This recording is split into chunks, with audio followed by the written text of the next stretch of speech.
सिफत खसम दी नूर अरसों कुरसों चटिया तुद डिठे सचे पातशाह मल जन्म जन्म दी तुद डिठे सचे पातशाह मल जन्म जन्म दी कटिया। वाहिगुरू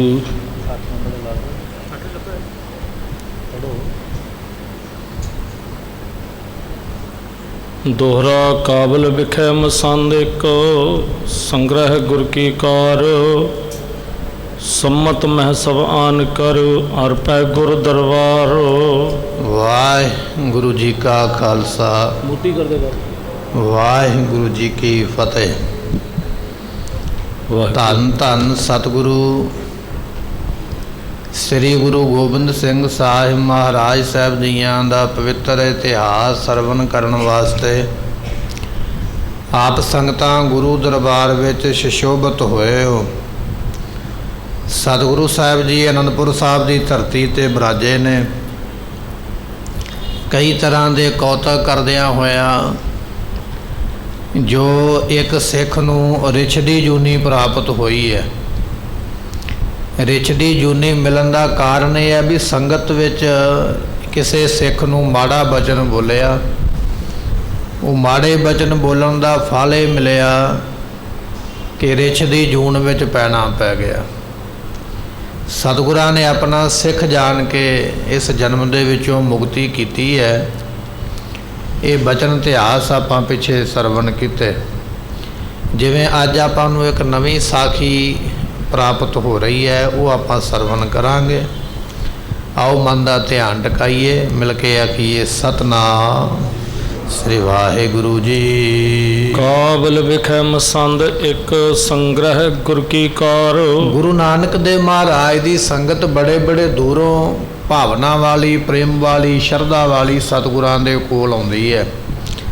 काबल अफगानिस्तान का एक शहर है। कहन लगे भी इस काबल दे विच एक महाराज का मसंद रहिंदा, गुरु घर का प्रचारक सिख, गुरु घर की गराही इकट्ठी करन वाला।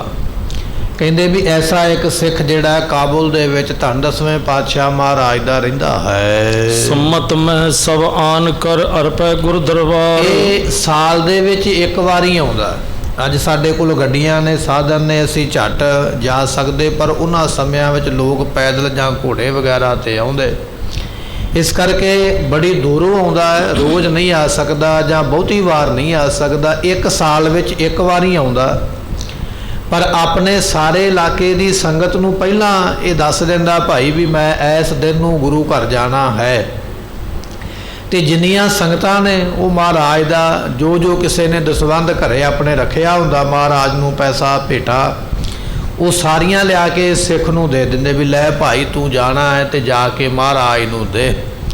ये एक साल पिछों आउंदा है तो सारी संगत की माया लिया के महाराज नूं लिया के भेंट करता है। चौपई बलख बुखारा और ईरान। सतगुरां दी संगत बलख बुखारा एक देश का इलाके का नाम है, ईरान भी एक देश का नाम है। इन्हां इलाकियां दे विच जो संगतां हन इत्यादक जे देश महान, ये सारे देश ने। और धन गुरु नानक देव पातशाह ने बलख बुखारे ईरान इन्हां सारे थावां ते गुरु नानक देव पातशाह ने चरण पा के सिੱਖੀ ਦਾ बीज बीजिया। सारियां संगतां इत्थे वसदियां हन। सब ते संग्रह लेकर कार। ये गुरमुखो मसंद बड़ा वड्डा है। ये बलख बुखारे की संगत की भी गराही इकट्ठी करदा। ईरान की जिहड़ी संगत है उन्हां विचों भी गराही इकट्ठी करदा ते काबल की संगत जिहड़ी है उन्हां दी गराही भी इकट्ठी करदा। इस तरह बहुते वड्डा इलाका इनू मिलिया होया गुरु की संगत का। ये सारी माया लोगों कोलों संगत कोलों लैंदा है। कई बार लियाओ दरबार। ये फिर सारी माया इकट्ठी करके थैली विच पा के जिन्नी भी हुंदी है महाराज नूं लिया के दिंदा भी लो पातशाह आ तुहाडा धन बलख बुखारे तो आया, आ ईरान तो आया, आ काबुल तो आया। ਜਿੰਨੀ ਮਾਇਆ ਹੁੰਦੀ ਹੈ ਗੁਰੂ ਖਜ਼ਾਨੇ ਵਿੱਚ ਜਮ੍ਹਾਂ ਹੁੰਦੀ ਹੈ, ਰਸੀਦ ਮਿਲਦੀ ਹੈ, ਸਾਰਾ ਇਹ ਮਹਾਰਾਜ ਨੂੰ ਲਿਆ ਕੇ ਧਨ ਭੇਟ ਕਰਦਾ ਹੈ। ਇੱਕ ਦਿਨ ਗੁਰ ਹਜ਼ੂਰ ਮੈਂ ਵੈਸੇ। ਇੱਕ ਦਿਨ ਕੀ ਹੋਇਆ ਕਿ ਸਤਿਗੁਰੂ ਬੈਠੇ ਸਨ, ਗੁਰੂ ਪਾਤਸ਼ਾਹ ਗੁਰੂ ਗੋਬਿੰਦ ਸਿੰਘ ਮਹਾਰਾਜ ਬੈਠੇ ਹੋਏ, ਇੱਕ ਦਿਨ ਸੰਗਤਾਂ ਬੈਠੀਆਂ, ਦੀਵਾਨ ਸਜਿਆ ਹੋਇਆ ਹੈ। ਕਰਿਓ ਬਿਰਤਾਂਤ ਸੁਣਾਵਨ ਐਸੇ। ਉਸ ਵੇਲੇ ਬਿਰਤਾਂਤ ਚੱਲ ਪਿਆ, ਕਿਉਂਕਿ ਬੈਠੇ ਬੈਠਿਆਂ ਕੋਈ ਨਾ ਕੋਈ ਗੱਲ ਚੱਲ ਪੈਂਦੀ ਹੈ ਨਾ, ਆਪਣੇ ਇਲਾਕੇ ਦੀ, ਆਪਣੇ ਦੇਸ਼ ਦੀ, ਜਾਂ ਖਾਣ ਪੀਣ ਦੀ, ਪਹਿਰਾਣ ਦੀ। ਸਤਿਗੁਰੂ ਬੈਠੇ ਹੋਏ ਤੇ ਇਸ ਨੇ ਗੱਲ ਜਿਹੜੀ ਸ਼ੁਰੂ ਕੀਤੀ ਹੈ। ਪ੍ਰਭ ਜੀ ਪਸ਼ਮੰਬਰ ਕੋ ਡੇਰਾ। ਕਹਿਣ ਲੱਗਾ ਮਹਾਰਾਜ ਸਾਹਿਬ ਜੀ, ਇਹ ਜਿਹੜਾ ਤੰਬੂ ਹੈ ਨਾ, ਪਸਮੰਬਰ ਤੋਂ ਭਾਵ ਹੁੰਦਾ ਪਸ਼ਮੀਨਾ, ਪਸ਼ਮੀਨੇ ਦਾ ਇਹ ਜਿਹੜਾ ਤੰਬੂ ਹੈ ਬਣਿਆ ਹੋਇਆ ਹੈ। ਦਿੱਲੀ ਪਤ ਹਿਤ ਬਣਿਓ ਬਡੇਰਾ। ਤੇ ਮਹਾਰਾਜ ਦਿੱਲੀ ਦੇ ਬਾਦਸ਼ਾਹ ਔਰੰਗਜ਼ੇਬ ਵਾਸਤੇ ਕਿਸੇ ਨੇ ਬਣਾਇਆ, ਪਸ਼ਮੀਨੇ ਦਾ ਕੱਪੜਾ ਲੈ ਕੇ ਬੜਾ ਸੋਹਣਾ ਉਹਦੇ ਤੇ ਕਢਾਈ ਕੀਤੀ ਹੈ, ਤੇ ਤੰਬੂ ਵਾਸਤੇ ਉਹ ਕੱਪੜਾ ਤਿਆਰ ਕੀਤਾ। ਮਹਾਰਾਜ ਕਿਸੇ ਨੇ, ਜਾਂ ਬਾਦਸ਼ਾਹ ਦੇ ਕਿਸੇ ਵਜ਼ੀਰ ਨੇ, ਜਾਂ ਕਿਸੇ ਛੋਟੇ ਮੋਟੇ ਰਾਜੇ ਨੇ ਔਰੰਗਜ਼ੇਬ ਨੂੰ ਖੁਸ਼ ਕਰਨ ਵਾਸਤੇ ਬੜਾ ਸੋਹਣਾ ਮਹਾਰਾਜ ਇੱਕ ਤੰਬੂ ਉੱਥੇ ਬਣਿਆ ਮੈਂ ਦੇਖਿਆ ਹੈ। ਕਾਬਲ ਮਹਿ ਕਾਰੀਗਰ ਕੀਨਾ। ਤੇ ਮੈਂ ਜਦੋਂ ਕਾਬਲ ਤੋਂ ਲੰਘਦਾ ਪਿਆ ਨਾ, ਤੇ ਕਾਰੀਗਰ ਜਿਹੜੇ ਮੁਸਲਮਾਨ ਨੇ ਉਹ ਬਣਾਉਂਦੇ ਪਏ ਸਨ, ਉਹ ਪਸ਼ਮੀਨੇ ਦਾ ਕੱਪੜਾ ਖਰੀਦ ਕੇ ਤੰਬੂ ਵਾਸਤੇ ਬੜੀ ਸੋਹਣੀ ਉਹਦੀ ਕਟਿੰਗ ਕੀਤੀ ਗਈ ਹੈ, ਬੜੀ ਸੋਹਣੀ ਕਢਾਈ ਕੀਤੀ ਗਈ। ਮਹਾਰਾਜ ਕਿਸੇ ਕਾਰੀਗਰ ਨੇ ਬਣਾਇਆ ਤੇ ਮੈਂ ਉਹ ਦੇਖਿਆ ਹੈ। ਕਾਰ ਅਜ਼ਾਇਬ ਜਿਸ ਮੈਂ ਚੀਨਾ। ਤੇ ਸਤਿਗੁਰੂ ਪਾਤਸ਼ਾਹ ਜੀ ਉਹਦੇ ਵਿੱਚ ਬੜੀ ਜਿਹੜੀ ਹੈ ਨਾ, ਬੜੀ ਸੋਹਣੀ ਕੰਮ ਕੀਤਾ ਗਿਆ, ਬੜੇ ਬੜੇ ਚੰਗੇ ਕਾਰੀਗਰ ਲੱਗ ਕੇ, ਤੇ ਬੜਾ ਸੋਹਣਾ ਉਹਨਾਂ ਨੇ ਆਪਣੇ ਵੱਲੋਂ ਮਿਹਨਤ ਲਾ ਕੇ ਐਸੀ ਚੀਜ਼ ਬਣਾਈ ਹੈ। ਏਰ ਬਸੂਰਤ ਮੈਂ ਉਰ ਲਹਾਂ। ਜਦੋਂ ਮਹਾਰਾਜ ਮੈਂ ਵੇਖਿਆ ਨਾ ਉਹ ਬਣਦਾ ਹੋਇਆ ਸੋਹਣਾ ਤੰਬੂ, ਤੇ ਪਾਤਸ਼ਾਹ ਜੀ ਮੈਂ ਮਨ ਵਿੱਚ ਬੜਾ ਝੂਰਿਆ, ਮੈਂ ਬੜਾ ਪਛਤਾਇਆ। ਮੇਰੇ ਮਨ ਵਿੱਚ ਇਹ ਗੱਲ ਆ ਗਈ ਵੀ ਇੰਨਾ ਸੋਹਣਾ, ਇੰਨੇ ਪੈਸੇ ਲਾ ਕੇ ਇਹ ਕੋਈ ਬਣਾਉਂਦਾ ਪਿਆ ਹੈ। ਸ਼੍ਰੀ ਗੁਰ ਉਚਿਤ ਵਿਚਾਰ ਤਰਹੁ। ਮਹਾਰਾਜ ਮੈਂ ਸੋਚਿਆ ਵੀ ਇਹੋ ਜਿਹਾ ਤੰਬੂ ਤੇ ਮੇਰੇ ਗੁਰੂ ਵਾਸਤੇ ਹੋਣਾ ਚਾਹੀਦਾ। ਦਿੱਲੀ ਦਾ ਬਾਦਸ਼ਾਹ ਕੀ ਹੈ, ਇਹ ਭੂਪਤ ਸਭ ਦਿਵਸ ਚਾਰ ਕੇ, ਇਹ ਤੇ 4 ਦਿਨ ਦੇ ਰਾਜੇ ਆਏ ਤੇ ਮਰ ਖਪ ਕੇ ਚਲੇ ਗਿਆ, ਕਿਸੇ ਨੇ ਨਾਮ ਨਹੀਂ ਲੈਣਾ। ਮੇਰਾ ਗੁਰੂ ਤੇ ਜੁਗੋ ਜੋਗਾ ਟਲ ਹੈ। ਤੇ ਨਾਲੇ ਮਹਾਰਾਜ ਜੀਆਂ ਦਾ ਬਚਨ ਵੀ ਹੈ। ਸਤਿਗੁਰੂ ਪਾਤਸ਼ਾਹ ਕਹਿਣ ਲੱਗੇ, ਜਾ ਕੇ ਬਸ ਹੈ ਖਾਨ ਸੁਲਤਾਨ, ਜਾ ਕੇ ਬਸ ਹੈ ਸਗਲ ਜਹਾਨ। ਇੱਕ ਰਾਜੇ ਦੇ ਕੋਲ ਤੇ ਇੱਕ ਇਲਾਕਾ ਹੋ ਸਕਦਾ ਨਾ, ਇੱਕ ਦੇਸ਼ ਹੋ ਸਕਦਾ। ਗੁਰੂ ਐਸਾ ਜਿਹਦੇ ਹੁਕਮ ਦੇ ਵਿੱਚ ਸਾਰਾ ਜਹਾਨ ਹੈ। ਜਾ ਕੇ ਬਸ ਹੈ ਸਗਲ ਜਹਾਨ। ਹੁਣ ਜਹਾਨ ਦੇ ਵਿੱਚ ਸਾਰਾ ਸੰਸਾਰ ਹੀ ਆ ਗਿਆ ਨਾ, ਪਤਾ ਨਹੀਂ ਕਿੰਨੇ ਦੇਸ਼, ਕਿੰਨੇ ਰਾਜੇ ਰਜਵਾੜੇ। ਮੇਰਾ ਗੁਰੂ ਬੜਾ ਵੱਡਾ ਹੈ, ਤੇ ਜੇ ਇਹ ਤੰਬੂ ਬਣਦਾ ਪਿਆ ਇੱਕ ਆਮ ਬਾਦਸ਼ਾਹ ਵਾਸਤੇ, ਇੱਕ ਦੇਸ਼ ਦੇ ਬਾਦਸ਼ਾਹ ਵਾਸਤੇ ਐਸਾ ਪਸ਼ਮੀਨੇ ਦਾ ਕੱਪੜਾ ਲੈ ਕੇ ਕੋਈ ਤੰਬੂ ਬਣਾਉਂਦਾ ਪਿਆ, ਇਹੋ ਜਿਹਾ ਤੰਬੂ ਤੇ ਮੇਰੇ ਗੁਰੂ ਵਾਸਤੇ ਚਾਹੀਦਾ। ਮਹਾਰਾਜ ਜਦੋਂ ਮੈਂ ਵੇਖਿਆ ਮੈਨੂੰ ਬੜਾ ਪਛਤਾਵਾ ਹੋਇਆ, ਬੜਾ ਝੂਰਿਆ ਮੈਂ ਵੀ ਆਹ ਜਿਹੜੀ ਚੀਜ਼ ਹੈ ਮੇਰੇ ਕੋਲ ਹੋਣੀ ਚਾਹੀਦੀ ਹੈ। ਸੋ ਪਠ ਦੀਨ ਦਿੱਲੀ ਪਤ ਪਾਸਾ। ਤੇ ਸਤਿਗੁਰੂ ਪਾਤਸ਼ਾਹ ਜੀ ਮੈਂ ਯਤਨ ਤੇ ਕੀਤੇ, ਪਰ ਮੇਰਾ ਯਤਨ ਮਾਇਆ ਬਹੁਤੀ ਲੱਗਣੀ ਸੀ ਨਾ, ਤੇ ਉਹ ਕਾਰੀਗਰਾਂ ਨੇ ਬਣਾ ਕੇ ਤੰਬੂ ਸੋਹਣਾ ਕਾਬਲ ਤੋਂ ਉਹਨਾਂ ਨੇ ਦਿੱਲੀ ਭੇਜ ਦਿੱਤਾ ਬਾਦਸ਼ਾਹ ਔਰੰਗਜ਼ੇਬ ਨੂੰ ਦੇਣ ਵਾਸਤੇ। ਕੀਨੀ ਮੈਂ ਮਨ ਮਹਿ ਆਸਾ। ਤੇ ਮੈਂ ਮਨ ਵਿੱਚ ਆਸਾ ਕਰ ਲਈ ਵੀ ਕਾਰੀਗਰ ਕਿਹੜਾ ਮੁੱਕ ਗਏ ਨੇ, ਜੇ ਇਹਨਾਂ ਨੇ ਇੱਕ ਤੰਬੂ ਬਣਾ ਕੇ ਭੇਜ ਦਿੱਤਾ ਤੇ ਦੂਜਾ ਵੀ ਤੇ ਬਣਾ ਹੀ ਸਕਦੇ ਨੇ। ਮੇਰੇ ਮਨ ਵਿੱਚ ਆਸਾ ਜਾਗ ਪਈ ਵੀ ਮੈਂ ਇਹਨਾਂ ਕਾਰੀਗਰਾਂ ਨੂੰ ਇਹ ਗੱਲ ਕਹਾਂ ਵੀ ਜਿਹੋ ਜਿਹਾ ਪਹਿਲਾਂ ਤੁਸੀਂ ਬਣਾਇਆ ਹੈ ਨਾ, ਉਹੋ ਜਿਹਾ ਕੱਪੜਾ ਖਰੀਦ ਕੇ ਸੋਹਣੀ ਕਢਾਈ ਕਰਕੇ ਸੋਹਣਾ ਤੰਬੂ ਮੇਰੇ ਗੁਰੂ ਵਾਸਤੇ ਬਣਾਓ। ਇਹ ਮੈਂ ਮਨ ਵਿੱਚ ਸੋਚਿਆ ਵੀ ਮੈਂ ਇਹਨਾਂ ਕਾਰੀਗਰਾਂ ਨੂੰ ਕਹਿ ਕੇ ਇਹੋ ਜਿਹਾ ਸੁੰਦਰ ਤੰਬੂ ਬਣਾਉਣਾ ਕਰਾਂ। ਗੁਰੂ ਹੇਤ ਦੂਜੋ ਬਣਵਾਵੋ। ਗੁਰੂ ਪਾਤਸ਼ਾਹ ਵਾਸਤੇ ਮੈਂ ਦੂਜਾ ਤੰਬੂ ਜਿਹੜਾ ਹੈ ਬਣਾ ਲੈਣਾ ਕਰਾਂ ਜੀ। ਸਰਵਕਾਰ ਕੋ ਸਰਵ ਲਿਵਾਵੋ। ਤੇ ਜਿੰਨੀ ਮੇਰੇ ਕੋਲ ਮਾਇਆ ਹੈ ਸੰਗਤ ਦੀ ਇਕੱਠੀ ਹੋਈ ਵੀ ਸਾਰੀ ਮਾਇਆ ਮੈਂ ਇੱਥੇ ਖਰਚ ਦਿਆਂ। ਜਿੰਨੀ ਮੈਨੂੰ ਕਾਬਲ ਤੋਂ ਮਾਇਆ ਗ੍ਰਾਹੀ ਇਕੱਠੀ ਹੋਈ ਹੈ, ਬਲਖ ਬੁਖਾਰੇ ਤੋਂ, ਈਰਾਨ ਤੋਂ, ਜਿੰਨੀ ਮੈਂ ਗੁਰੂ ਘਰ ਦੀ ਕਾਰ ਸੇਵਾ ਇਕੱਠੀ ਕੀਤੀ ਹੈ, ਮਾਇਆ ਗੁਰੂ ਨੂੰ ਜਾ ਕੇ ਭੇਟ ਕਰਨੀ। ਮੇਰਾ ਮਨ ਕਰਦਾ ਸੀ ਵੀ ਉਹ ਸਾਰੀ ਮਾਇਆ ਮੈਂ ਉੱਥੇ ਹੀ ਲਾ ਦਿਆਂ ਤੇ ਤੁਹਾਡੇ ਵਾਸਤੇ ਉਹਦੇ ਵਰਗਾ ਇੱਕ ਤੰਬੂ ਬਣਾ ਕੇ ਲਿਆਵਾਂ। ਇਹ ਮੇਰੀ ਮਨ ਦੀ ਇੱਛਾ ਸੀ। ਬਿਨਾ ਆਪ ਕੇ ਹੁਕਮ ਨਾ ਹੋਵਾ। ਪਰ ਮਹਾਰਾਜ ਮੈਂ ਡਰ ਗਿਆ ਵੀ ਮਹਾਰਾਜ ਤੋਂ ਪੁੱਛਿਆ ਨਹੀਂ, ਮਾਇਆ ਗੁਰੂ ਘਰ ਦੀ ਹੈ, ਮੈਂ ਤੇ ਸੇਵਾਦਾਰ ਹਾਂ, ਮਹਾਰਾਜ ਦੇ ਹੁਕਮ ਤੋਂ ਬਿਨਾਂ ਮਾਇਆ ਖਰਚਾਂ ਕਿਵੇਂ। ਅੱਜ ਵਰਗਾ ਸਮਾਂ ਹੋਵੇ ਤੇ ਆਪਾਂ ਗੱਲ ਕਰ ਲੈਂਦੇ ਹਾਂ ਨਾ, ਪਰ ਉਦੋਂ ਇਹੋ ਜਿਹੀਆਂ ਗੱਲਾਂ ਕਿੱਥੇ ਹੁੰਦੀਆਂ। ਜਾ ਕੇ ਆਪ ਹੀ ਸੁਨੇਹਾ ਦੇਣਾ ਪੈਂਦਾ ਜਾਂ ਚਿੱਠੀ ਪਾਉਣੀ ਪੈਂਦੀ, ਉਹ ਕਈ ਦਿਨ ਕਈ ਮਹੀਨੇ ਲੱਗ ਜਾਂਦੇ। ਕਹਿੰਦਾ ਵੀ ਵਿਚਾਰ ਮੇਰੀ ਇਹ ਸੀ ਵੀ ਇਹਦੇ ਨਾਲ ਦਾ ਤੰਬੂ ਮੈਂ ਵੀ ਬਣਾਵਾਂ ਗੁਰੂ ਵਾਸਤੇ, ਪਰ ਫਿਰ ਮੈਂ ਸੋਚਿਆ ਵੀ ਮਹਾਰਾਜ ਨੂੰ ਤੇ ਪੁੱਛਿਆ ਨਹੀਂ, ਕਿਤੇ ਮਹਾਰਾਜ ਨਾਰਾਜ਼ ਹੀ ਨਾ ਹੋ ਜਾਣ ਵੀ ਗੁਰੂ ਘਰ ਦੀ ਮਾਇਆ ਤੂੰ ਐਵੇਂ ਤੰਬੂ ਤੇ ਲਾ ਕੇ ਆ ਗਿਆ। ਮਹਾਰਾਜ ਮੈਂ ਡਰ ਗਿਆ ਆਪ ਜੀ ਦੀ ਆਗਿਆ ਨਾ ਹੋਣ ਕਰਕੇ। ਮੈਂ ਬੂਝੇ ਇਹ ਸੰਸਾ ਜੋਵਾ, ਤੇ ਮੇਰੇ ਮਨ ਵਿੱਚ ਇਹ ਸੰਸਾ ਪੈਦਾ ਹੋ ਗਿਆ ਵੀ ਗੁਰੂ ਤੋਂ ਪੁੱਛਿਆ ਨਹੀਂ। ਜੇ ਮੈਂ ਪੁੱਛਿਆ ਹੁੰਦਾ ਤੇ ਪੁੱਛਦਾ ਤਾਂ ਜੇ ਕਿਤੇ ਪਹਿਲਾਂ ਇਹੋ ਜਿਹਾ ਤੰਬੂ ਮੈਂ ਵੇਖਿਆ ਹੁੰਦਾ। ਮੈਂ ਤੇ ਅਚਾਨਕ ਵੇਖਿਆ ਤੇ ਮੇਰਾ ਫੁਰਨਾ ਬਣ ਗਿਆ ਵੀ ਇਹੋ ਜਿਹਾ ਤੰਬੂ ਮੇਰੇ ਗੁਰੂ ਵਾਸਤੇ ਹੋਣਾ ਚਾਹੀਦਾ। ਇਹ ਸੰਸਾਰੀ ਔਰੰਗਜ਼ੇਬ ਵਰਗੇ ਤੇ ਕਈ ਬਾਦਸ਼ਾਹ ਆਏ ਤੇ ਚਲੇ ਜਾਣਗੇ, ਗੁਰੂ ਤੇ ਜੁਗੋ ਜੁਗ ਅਟਲ ਹੈ, ਗੁਰੂ ਵਾਸਤੇ ਤੰਬੂ ਬਣੇ। ਪਰ ਮੈਂ ਬਣਾਇਆ ਤਾਂ ਨਹੀਂ, ਮੇਰੇ ਮਨ ਵਿੱਚ ਡਰ ਸੀ ਵੀ ਮਹਾਰਾਜ ਨੂੰ ਪੁੱਛਿਆ ਨਹੀਂ ਹੈ। ਸੁਣ ਕਲਗੀਧਰ ਬਾਕ ਬਖਾਨਾ, ਸਤਿਗੁਰੂ ਪਾਤਸ਼ਾਹ ਨੇ ਸੁਣੇ ਨਾ ਬਚਨ ਇਸ ਮਸੰਦ ਦੇ, ਜਿਹੜਾ ਆਇਆ ਗੁਰੂ ਘਰ ਦਾ ਸੇਵਾਦਾਰ, ਤੇ ਧੰਨ ਦਸਵੇਂ ਪਾਤਸ਼ਾਹ ਮਹਾਰਾਜ ਉਸ ਵੇਲੇ ਕਹਿਣ ਲੱਗੇ ਹਨ ਅਬ ਕਾਬਲ ਕੋ ਕਰੋ ਪਿਆਨਾ। ਮਹਾਰਾਜ ਕਹਿਣ ਲੱਗੇ ਅਜੇ ਕੀ ਵਿਗੜਿਆ ਮਸੰਦਾ, ਨਾ ਕਾਬਲ ਚਲੇ ਗਿਆ ਤੇ ਨਾ ਕਾਰੀਗਰ ਚਲੇ ਗਏ।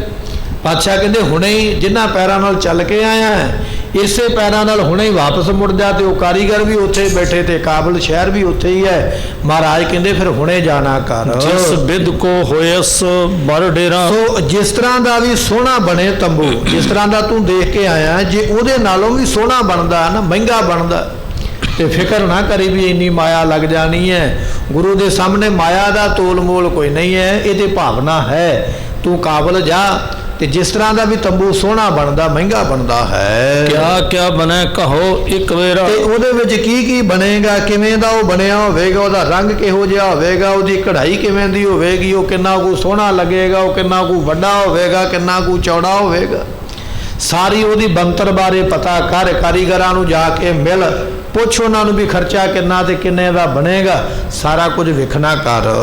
ਤੈਂ ਜਾਏ ਤਿਆਰ ਕਰਵਾਵੋ, ਤੇ ਪਾਤਸ਼ਾਹ ਕਹਿਣ ਲੱਗੇ ਪਹਿਲਾਂ ਚੰਗੀ ਤਰ੍ਹਾਂ ਪਤਾ ਕਰ ਤੇ ਫਿਰ ਉਹਦੇ ਨਾਲ ਦਾ ਇੱਕ ਤੰਬੂ ਸਾਡੇ ਵਾਸਤੇ ਤਿਆਰ ਕਰਵਾਉਣਾ ਕਰੋ। ਮਨ ਭਾਵਤ ਧਨ ਤਾਹੇ ਲਗਾਵੋ। ਤੇ ਸਤਿਗੁਰੂ ਪਾਤਸ਼ਾਹ ਕਹਿੰਦੇ ਵੀ ਜਿੰਨਾ ਧਨ ਲੱਗਦਾ ਹੈ ਨਾ ਲਾ ਦੇ, ਮਨ ਭਾਉਂਦਾ ਆਪਣੀ ਮਨ ਦੀ ਮਰਜ਼ੀ ਨਾਲ ਖੁੱਲੀ ਜਿੰਨੀ ਮਾਇਆ ਲੱਗਦੀ ਹੈ ਨਾ ਲਾ ਦੇ। ਜੇ ਸਾਡੇ ਕੋਲੋਂ ਚਾਹੀਦੀ ਹੈ ਤੇ ਖਜ਼ਾਨੇ ਵਿੱਚੋਂ ਲੈ ਜਾ, ਜਿੰਨੇ ਪੈਸੇ ਚਾਹੀਦੇ ਲਿਜਾ ਸਕਦਾ ਸਾਡੇ ਕੋਲੋਂ। ਜੇ ਸੰਗਤ ਵੱਲੋਂ ਤੇਰੇ ਕੋਲ ਇਕੱਠੇ ਹੁੰਦੀ ਤੇ ਉੱਥੋਂ ਵੀ ਲਾ ਸਕਦਾ, ਤੇਰੀ ਮਰਜ਼ੀ ਹੈ। ਖੁੱਲੀ ਮਾਇਆ ਖਰਚ ਕੇ ਸੋਹਣਾ ਤੰਬੂ ਬਣਾਉਣਾ ਕਰ।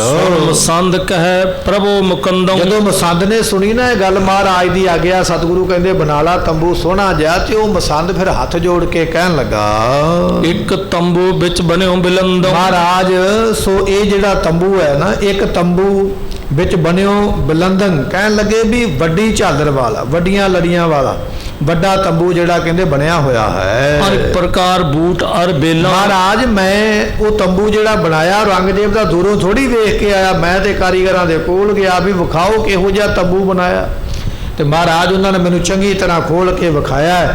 ਉਹਦੇ ਵਿੱਚ ਬੜੇ ਸੋਹਣੇ ਵੇਲ ਬੂਟੀਆਂ ਉਹਨਾਂ ਨੇ ਪਾਈਆਂ ਹੋਈਆਂ, ਬੜੀ ਸੋਹਣੀ ਉਹਦੇ ਵਿੱਚ ਕਢਾਈ ਕੀਤੀ ਹੋਈ ਹੈ। ਝਾਲਰ ਲੜੀ ਲੜਕਤੀ ਗੇਲਾਂ, ਤੇ ਉਹਦੇ ਵਿੱਚ ਝਾਲਰ ਲੱਗੀ ਸੀ ਥੱਲੇ ਨੂੰ ਤੇ ਲਮਕਦੀ ਪਈ ਹੈ, ਤੇ ਬੜੀ ਸੋਹਣੀ ਝਾਲਰ ਹੈ। ਅਤੇ ਉਸ ਝਾਲਰ ਨੂੰ ਵੇਖ ਕੇ ਕਹਿਣ ਲੱਗੇ ਉਹਦੇ ਵਿੱਚ ਹੇਠਾਂ ਨੂੰ ਥੱਲੇ ਲੜੀਆਂ ਜਿਹੜੀਆਂ ਨੇ ਬੜੀਆਂ ਸੋਹਣੀਆਂ ਮੋਤੀਆਂ ਦੀਆਂ ਨਾਲ ਜੁੜੀਆਂ ਹੋਈਆਂ ਹਨ। ਕਿਤ ਕਿਤ ਮੁਕਤਾ ਗੁੱਛ ਲਗਾਏ, ਤੇ ਕਿਤੇ ਕਿਤੇ ਮੋਤੀਆਂ ਦੇ ਗੁੱਛੇ, ਮੋਤੀ ਇਕੱਠੇ ਕਰਕੇ ਗੁੱਛੇ ਫੁੱਲ ਵਾਂਗ ਮੋਤੀਆਂ ਦਾ ਬਣਾ ਕੇ ਗੁੱਛਾ, ਤੇ ਕਹਿਣ ਲੱਗੇ ਉਹ ਗੁੱਛੇ ਵਿੱਚ ਤੰਬੂ ਦੇ ਉਹਨਾਂ ਨੇ ਲਟਕਾਏ ਹੋਏ ਤਾਂ ਕਿ ਹੋਰ ਸੋਹਣਾ ਲੱਗਣਾ ਕਰੇ, ਫੱਬਣਾ ਕਰੇ। ਰੇਸ਼ਮ ਕੀ ਡੋਰਾਂ, ਤੇ ਫਿਰ ਉਸ ਤੰਬੂ ਨੂੰ ਬੰਨ੍ਹਣ ਵਾਸਤੇ ਆ ਦੂਜੀਆਂ ਤੀਜੀਆਂ ਕੱਚੀਆਂ ਰੱਸੀਆਂ ਨਹੀਂ, ਰੇਸ਼ਮ ਦੀਆਂ, ਰੇਸ਼ਮ ਨੂੰ ਲੈ ਕੇ ਰੇਸ਼ਮ ਦੀਆਂ ਰੱਸੀਆਂ ਬਣਾਈਆਂ। ਜੇ ਹੁਣ ਤੰਬੂ ਮਹਿੰਗਾ ਬਣੇਗਾ ਤੇ ਫਿਰ ਉਹਨੂੰ ਖਿੱਚ ਕੇ ਬੰਨ੍ਹਣਾ, ਤੇ ਰੱਸੀਆਂ ਵੀ ਤਾਂ ਸੋਹਣੀਆਂ ਹੋਣੀਆਂ ਚਾਹੀਦੀਆਂ ਨਾ। ਜੇ ਰੱਸੀਆਂ ਹੀ ਮਾੜੀਆਂ ਹੋਣ, ਸਸਤੀਆਂ ਹੋਣ, ਤੇ ਤੰਬੂ ਦੀ ਸ਼ੋਭਾ ਖਰਾਬ ਹੋ ਜਾਣੀ। ਮਹਾਰਾਜ ਮੈਂ ਵੇਖਿਆ ਉਹਨਾਂ ਨੇ ਰੇਸ਼ਮ ਦੀਆਂ ਤਣੀਆਂ ਬੱਧੀਆਂ ਸਨ, ਉਹਦੇ ਨਾਲ ਰੇਸ਼ਮ ਦੀਆਂ ਤਣੀਆਂ ਨਾਲ ਖਿੱਚ ਕੇ ਉਹ ਬੰਨਣ ਵਾਲਾ ਤੰਬੂ ਹੈ। ਕੰਚਨ ਕਲਸ ਉਤੰਗ ਸੁਹਾਏ, ਤੇ ਪਾਤਸ਼ਾਹ ਜੀ ਉਹਦੇ ਵਿਚਕਾਰ ਨਾ ਸੋਨੇ ਦਾ ਬਣਿਆ ਹੋਇਆ ਇੱਕ ਬੜਾ ਸੋਹਣਾ ਫੁੱਲ, ਸੋਨੇ ਦੀਆਂ ਤਾਰਾਂ ਦੇ ਨਾਲ ਵਿਚਕਾਰ ਉਹਨਾਂ ਨੇ ਬੜਾ ਸੋਹਣਾ ਇੱਕ ਕਢਾਈਦਾਰ ਫੁੱਲ ਬਣਾਇਆ ਹੋਇਆ, ਇਸ ਤਰ੍ਹਾਂ ਦਾ ਸ਼ੋਭਾ ਪਾਉਂਦਾ ਹੈ। ਤਨਿਓ ਸੁਡਰ ਚੌਂਕੁੰਟ ਬਣਾਏ, ਤੇ ਜਦੋਂ ਮਹਾਰਾਜ ਉਹਦੀਆਂ ਚਾਰੇ ਨੁਕਰਾਂ ਖਿੱਚ ਕੇ ਬੰਨੀਏ ਨਾ, ਤੇ ਉਹ ਤੰਬੂ ਇੰਨਾ ਸੋਹਣਾ ਲੱਗਦਾ, ਇੰਨਾ ਸਡੌਲ ਲੱਗਦਾ, ਇੰਨਾ ਸੋਹਣਾ ਲੱਗਦਾ ਹੈ, ਵੇਖਣ ਵਾਲਾ ਅਛ ਅਛ ਕਰ ਉੱਠਦਾ, ਇੰਨੀ ਉਹਦੀ ਸੁੰਦਰ ਸੋਭਾ। ਤੇ ਮੈਂ ਇਹ ਸਾਰਾ ਕੁਝ ਆਪਣੇ ਅੱਖਾਂ ਦੇ ਨਾਲ ਦੇਖਿਆ ਹੈ। ਹਰ ਚਾਨਣੀ ਚਾਰ ਚਕੋਨੀ, ਤੇ ਸਤਿਗੁਰੂ ਪਾਤਸ਼ਾਹ ਮਹਾਰਾਜ ਜੀ ਉਹ ਕਹਿਣ ਲੱਗੇ ਵੀ ਉਹ ਜਿਹੜਾ ਬਣਿਆ ਹੋਇਆ ਉਹਦੇ ਬਹਿਰ ਚਾਨਣੀ ਚਾਰ ਚਕੋਨੀ, ਚਾਰ ਚਫੇਰੇ ਚਾਨਣੀ ਲੱਗੇਗੀ, ਬੜੀ ਸੋਹਣੀ ਤੰਬੂ ਤੇ ਉੱਪਰ ਬੱਧਾ ਜਾਣਾ ਨਾ ਖਿੱਚ ਕੇ 4 ਚੁਫੇਰੇ ਜਿਹੜਾ ਉਹਨੂੰ ਕਵਰ ਕਰਨਾ, ਬੜੀਆਂ ਸੋਹਣੀਆਂ ਚਾਨਣੀਆਂ ਜਿਹੜੀਆਂ ਨੇ ਉਹ ਨਾਲ ਉਹਦੇ ਲੱਗਣੀਆਂ ਹਨ। ਤਾਂ ਲੜੀ ਲੱਗੀ ਤਿੰਨ ਲੋਨੀ, ਉਹਦੇ ਵਿੱਚ ਮੋਤੀਆਂ ਦੀਆਂ ਲੜੀਆਂ ਲੱਗੀਆਂ ਤੇ ਬੜੀਆਂ ਸੁੰਦਰ ਹਨ। ਚੋਬ ਸੋ ਚਾਂਦੀ ਚਾਮੀ ਕਰ ਕੀ, ਤੇ ਕਹਿਣ ਲੱਗੇ ਵੀ ਜਿਹੜੀਆਂ ਚੋਬਾਂ ਨੇ ਉਹ ਚਾਂਦੀ ਦੀਆਂ, ਚਾਂਦੀ ਦਾ ਚੋਬਦਾਰ ਜਿਹੜੇ ਉਹਦੇ ਅੱਗੇ ਫੜ ਕੇ ਡੰਡਾ ਖੜਨਗੇ, ਉਹ ਵੀ ਨਾਲ ਪੂਰਾ ਉਹਨਾਂ ਨੇ ਸਾਰਾ ਕੁਝ ਤਿਆਰ ਕੀਤਾ ਹੈ। ਅਦਿਕ ਚਤੁਰਤਾ ਕਾਰੀਗਰ ਕੀ, ਮਹਾਰਾਜ ਮੈਂ ਵੇਖਿਆ ਵੀ ਕਾਰੀਗਰ ਨੇ ਬਾਕਮਾਲ ਕੰਮ ਕੀਤਾ, ਉਹਨੇ ਆਪਣੀ ਪੂਰੀ ਮਿਹਨਤ ਲਾ ਦਿੱਤੀ ਹੈ, ਆਪਣੇ ਮਨ ਦੀ ਤਸੱਲੀ ਦੇ ਨਾਲ ਖਰਚਾ ਕਰਕੇ ਕਿਸੇ ਕਾਰੀਗਰ ਨੇ ਐਸਾ ਸੁੰਦਰ ਤੰਬੂ ਬਣਾਇਆ ਹੈ। ਅਵਰਾਵਰ ਕੀ ਆਇਸ ਤੇ ਭਈ, ਸਤਿਗੁਰੂ ਪਾਤਸ਼ਾਹ ਹੁਣ ਆਪ ਜੀ ਦੀ ਆਗਿਆ ਤੁਸੀਂ ਕਹਿ ਦਿੱਤਾ ਵੀ ਲੈ ਲਓ ਤੰਬੂ ਜਿੰਨੇ ਦਾ ਮਿਲਦਾ, ਪਾਤਸ਼ਾਹ ਹੁਣ ਆਪ ਜੀ ਦੀ ਆਗਿਆ ਲੈ ਕੇ ਸਾਹਿਤ ਕਨਾਤ ਜਥਾ ਪਿਖ ਲਈ, ਤੇ ਮਹਾਰਾਜ ਮੈਂ ਵੇਖ ਆਇਆ, ਜਿਵੇਂ ਮੈਂ ਵੇਖ ਕੇ ਆਇਆ ਉਵੇਂ ਮੈਂ ਤੁਹਾਨੂੰ ਦੱਸ ਦਿੱਤਾ ਹੈ। ਤਥਾ ਕਰਾਵੋ ਦੇ ਕਰ ਦਰਵਾ, ਤੇ ਮਹਾਰਾਜ ਹੁਣ ਤੁਹਾਡੀ ਆਗਿਆ ਮਿਲ ਗਈ ਹੈ ਤੇ ਮੈਂ ਹੁਣ ਮਾਇਆ ਦੇ ਕੇ ਤੇ ਐਸਾ ਤੰਬੂ ਸੋਹਣਾ ਬਣਾਉਂਦਾ ਹਾਂ। ਕਹਾਂ ਪਿਖ ਲੀਜੈ ਸਰਵਾ, ਮਹਾਰਾਜ ਮੈਂ ਉਹ ਤੰਬੂ ਦੀ ਸ਼ੋਭਾ ਨਾ ਦੱਸ ਨਹੀਂ ਸਕਦਾ, ਮੈਂ ਜਿੰਨੀਆਂ ਗੱਲਾਂ ਦੱਸਾਂਗਾ ਮੈਂ ਥੋੜੀਆਂ ਹੀ ਦੱਸ ਸਕਦਾ। ਜਦੋਂ ਤੁਸੀਂ ਤੰਬੂ ਆਪ ਦੇਖੋਗੇ ਨਾ ਤੁਹਾਨੂੰ ਆਪੇ ਹੀ ਪਤਾ ਲੱਗੇਗਾ ਵੀ ਵਾਕਿਆ ਹੀ ਬੜਾ ਬਾਕਮਾਲ, ਬੜਾ ਸੁੰਦਰ ਤੰਬੂ, ਜਿਹਦੇ ਵਿੱਚ ਆਪ ਜੀ ਬੈਠੇ ਸ਼ੋਭਾ ਪਾਓਗੇ। ਐਸਾ ਸੁੰਦਰ ਤੰਬੂ ਮੈਂ ਕਿੰਨੀ ਕੁ ਉਹਦੀ ਸਿਫਤ ਤੁਹਾਨੂੰ ਦੱਸਾਂ, ਕਿੰਨੀ ਕੁ ਸੁੰਦਰਤਾਈ ਦਾ ਵਰਣਨ ਕਰਾਂ, ਕਰ ਨਹੀਂ ਸਕਦਾ। ਐਸਾ ਸੁੰਦਰ ਤੰਬੂ ਜਦੋਂ ਆਪ ਦੇਖੋਗੇ ਫਿਰ ਉਸ ਵੇਲੇ ਪਤਾ ਲੱਗੇਗਾ। ਕਮਨਿਓ ਮਨ ਭਾਵਤ ਸੁਨ ਗੁਰ, ਸਤਿਗੁਰੂ ਪਾਤਸ਼ਾਹ ਨੇ ਥਾਪੜਾ ਦਿੱਤਾ, ਕਹਿਣ ਲੱਗੇ ਜਾ ਫਿਰ, ਜੇ ਤੇਰਾ ਮਨ ਇੰਨਾ ਹੀ ਉਹਦੇ ਤੇ ਰੀਝ ਗਿਆ, ਤੈਨੂੰ ਇੰਨਾ ਹੀ ਚੰਗਾ ਲੱਗਦਾ ਤੇ ਜਾ ਬਣਵਾ। ਤੇ ਇਸ ਤਰ੍ਹਾਂ ਸੁਣ ਕੇ ਫਿਰ ਚੱਲ ਪਿਆ ਹੈ। ਪਹੁੰਚਿਓ ਕਾਬਲ ਹਰਕਤ ਉਰਤੇ, ਤੇ ਬੜੀ ਖੁਸ਼ੀ ਦੇ ਨਾਲ ਇਹ ਸਿੱਖ ਪਹੁੰਚ ਗਿਆ ਕਾਬਲ ਸ਼ਹਿਰ, ਤੇ ਮਹਾਰਾਜ ਦੀ ਆਗਿਆ ਦੇ ਨਾਲ ਬੜੀ ਪ੍ਰਸੰਨਤਾ ਹੈ। ਪ੍ਰਾਰੰਭ ਤਤਸ਼ਨ ਕਰਵਾਵਾ, ਜਾ ਕੇ ਕਾਰੀਗਰਾਂ ਨੂੰ ਮਿਲਿਆ, ਕਹਿਣ ਲੱਗਾ ਵੀ ਜਿਹੋ ਜਿਹਾ ਤੰਬੂ ਤੁਸੀਂ ਔਰੰਗਜ਼ੇਬ ਦਾ ਭੇਜਿਆ ਨਾ, ਉਹਦੇ ਨਾਲ ਦਾ ਹੂ ਬਹੂ ਉਹਦੇ ਵਰਗਾ, ਉਹਦੇ ਨਾਲੋਂ ਵੀ ਚੰਗਾ ਸੋਹਣਾ ਤੇ ਮਹਿੰਗਾ ਮੇਰੇ ਵਾਸਤੇ ਤੰਬੂ ਜਿਹੜਾ ਬਣਾਉਣਾ ਕਰੋ। ਚਲਿਤ ਦਰਬ ਸਰਬ ਪਹੁੰਚਾਵਾ, ਤੇ ਜਿੰਨੀ ਤੁਹਾਨੂੰ ਮਾਇਆ ਚਾਹੀਦੀ ਹੈ ਨਾ, ਮੈਂ ਤੁਹਾਨੂੰ ਮਾਇਆ ਭੇਜਦਾ ਰਵਾਂਗਾ। ਜਿਵੇਂ ਜਿਵੇਂ ਤੁਸੀਂ ਕੱਪੜਾ ਖਰੀਦੋਗੇ, ਸੋਨੇ ਦੀਆਂ ਤਾਰਾਂ ਵਾਸਤੇ ਮਾਇਆ ਖਰਚੋਗੇ, ਰੇਸ਼ਮ ਦਾ ਕੱਪੜਾ ਖਰੀਦੋਗੇ,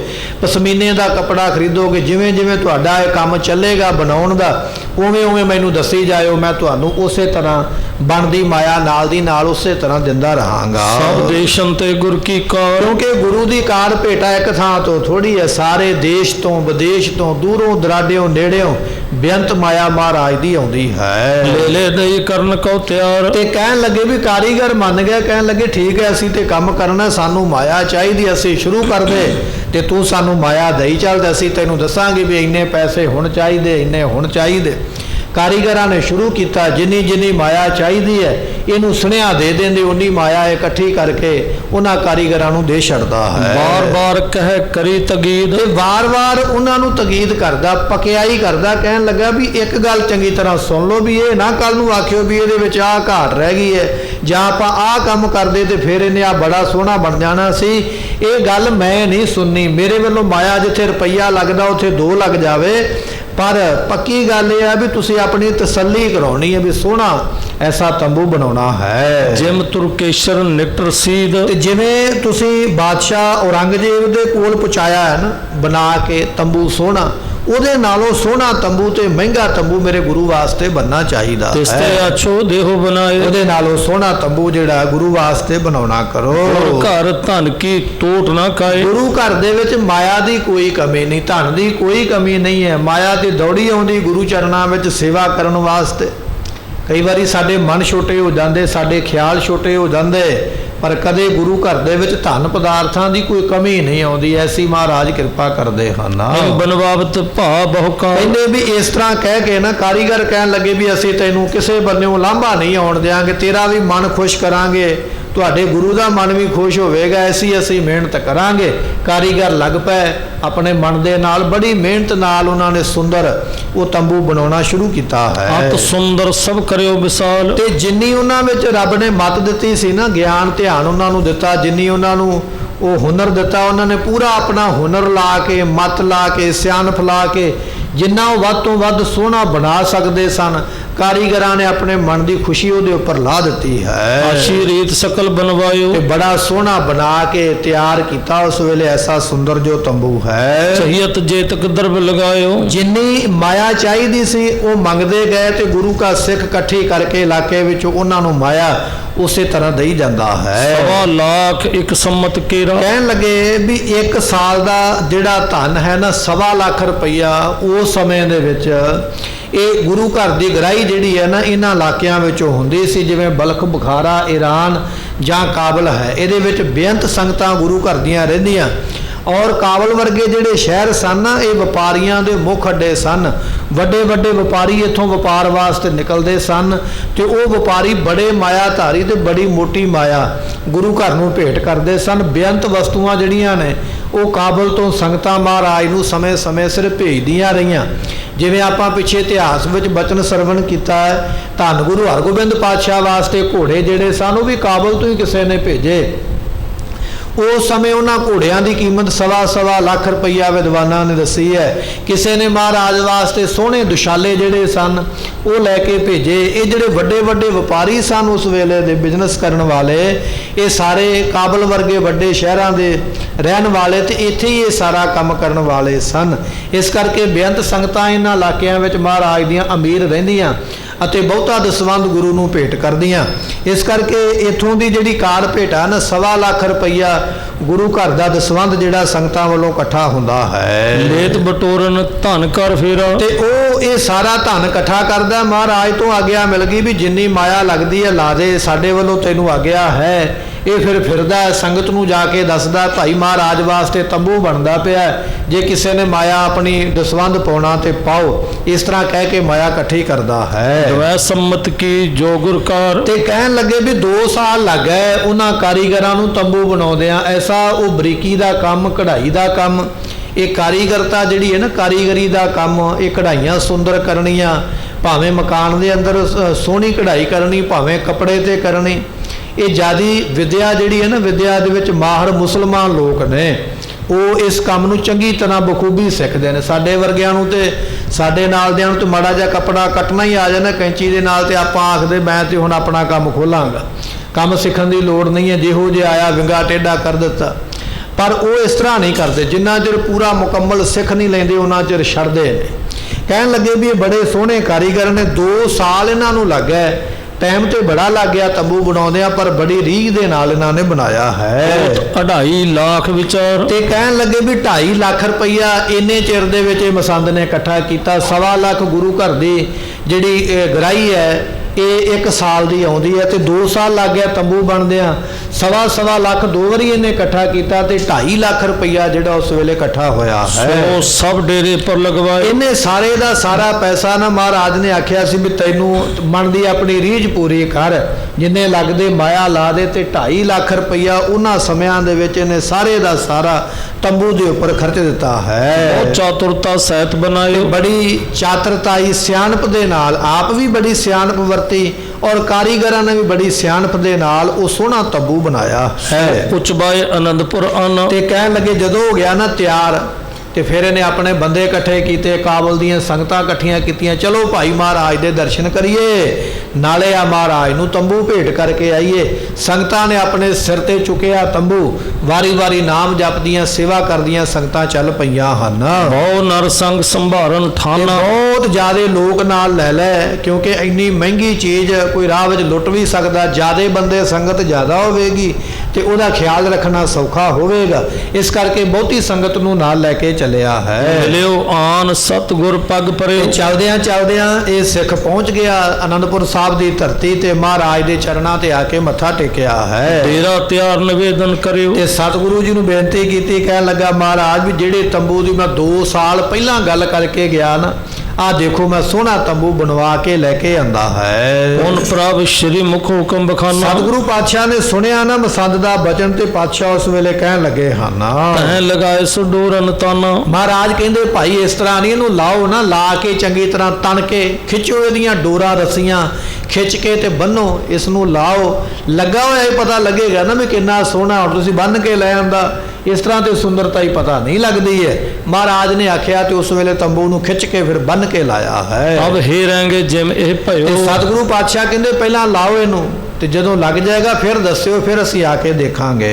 ਚਿਰੰਕਾਲ ਮੈਂ ਲਿਆਵਨ ਕੀਓ। ਸਤਿਗੁਰੂ ਪਾਤਸ਼ਾਹ ਕਹਿਣ ਲੱਗੇ ਮਸੰਦਾ ਬੜਾ ਟਾਈਮ ਲਾਇਆ, 2 ਸਾਲ ਲੱਗ ਗਏ। ਇੰਨਾ ਲੰਮਾ ਸਮਾਂ ਲਾ ਕੇ ਇਹ ਤੰਬੂ ਬਣਾਇਆ ਹੈ, ਕੀ ਗੱਲ ਕਾਰੀਗਰਾਂ ਦੀ ਘਾਟ ਹੈ? ਕੀ ਕਾਰਨ ਕੀ ਹੈ? ਕਹਿਣ ਲੱਗਾ ਮਹਾਰਾਜ ਕਾਰੀਗਰਾਂ ਦੀ ਕੋਈ ਘਾਟ ਨਹੀਂ ਹੈ, ਇਹਦੇ ਵਿੱਚ ਕੰਮ ਹੀ ਬੜੀ ਬਰੀਕੀ ਦਾ ਹੋਇਆ, ਸਮਾਂ ਤੇ ਲੱਗ ਹੀ ਜਾਣਾ ਹੈ। ਇਸ ਤਰ੍ਹਾਂ ਮਹਾਰਾਜ ਪੁੱਛਦੇ ਹਨ। ਲਗੇ ਫਰਾਸ਼ ਲਗਾਵਨ ਸੋਏ। ਉਸ ਵੇਲੇ ਜਿਹੜੇ ਵਿਅਕਤੀ ਸਨ, ਕਿਉਂਕਿ ਉਹ ਤੰਬੂ ਇੰਨਾ ਮਹਿੰਗਾ, ਤੇ ਲਾਉਣਗੇ ਵੀ ਤੇ ਉਹ ਨਾ ਜਿਹੜੇ ਪੂਰੇ ਭੇਤੀ ਨੇ, ਜਾਣਕਾਰ ਨੇ, ਆਮ ਤੋਂ ਤੇ ਨਹੀਂ ਨਾ ਲੱਗੇਗਾ, ਕੋਈ ਪਾੜ ਵੀ ਸਕਦਾ, ਨੁਕਸਾਨ ਵੀ ਕਰ ਸਕਦਾ।